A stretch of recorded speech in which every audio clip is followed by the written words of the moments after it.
صدر عارف علوی سے وزیر اعظم شہباز شریف نے ملاقات کی ہے۔ 20 منٹ تک ہونے والی گفتگو میں گورنر پنجاب کو ہٹانے کے حوالے سے اسمبلی سمیت اہم امور پر تبادلہ خیال کیا گیا ہے۔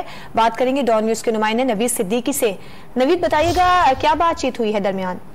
ہمارے صدر سے باضابطہ طور پر اعلامیہ کو جاری نہیں کیا گیا، تاہم ہمارے صدر کے ذرائع کا کہنا ہے کہ وزیر اعظم شہباز شریف کی صدر مملکت ڈاکٹر عارف علوی سے ملاقات ہوئی ہے۔ ملاقات 15 سے 20 منٹ تک جاری ہوئی ہے اور مختلف آئینی امور اور باہمی دلچسپی کے امور پر تفصیلی گفتگو ہوئی ہے، اور بالخصوص گورنر پنجاب اور سرفراز چیمہ کو ہٹانے کے حوالے سے جو وزیر اعظم شہباز شریف نے ہمارے صدر مملکت کو سمری بھجوائی تھی کہ انہیں اپنے عہدے سے ہٹایا جائے، اس کے اوپر بھی گفتگو کی گئی ہے، کیونکہ وزیر اعظم نے جب گورنر پنجاب کو ہٹانے کی سمری بھجوائی تھی اس کے اوپر کوئی ابھی تک ایکشن نہیں لیے گئے۔ تاہم ہمارے صدر کی جانب سے صدر مملکت کی جانب سے عمر سرفراز چیمہ کو کہا گیا ہے کہ نئے گورنر کی تعیناتی تک اپنا کام وہ جاری رکھیں، لہٰذا دونوں وزیر اعظم ہاؤس اور ہمارے صدر کے درمیان جب سے شہباز شریف آئے ہیں تو تناؤ کی صورتحال ہے۔ وزیر اعظم سے بھی حلف نہیں لیا گیا اور وزراء سے بھی نہیں لیا گیا، تاہم یہ اہم ملاقات اس وقت گردانی جا رہی ہے۔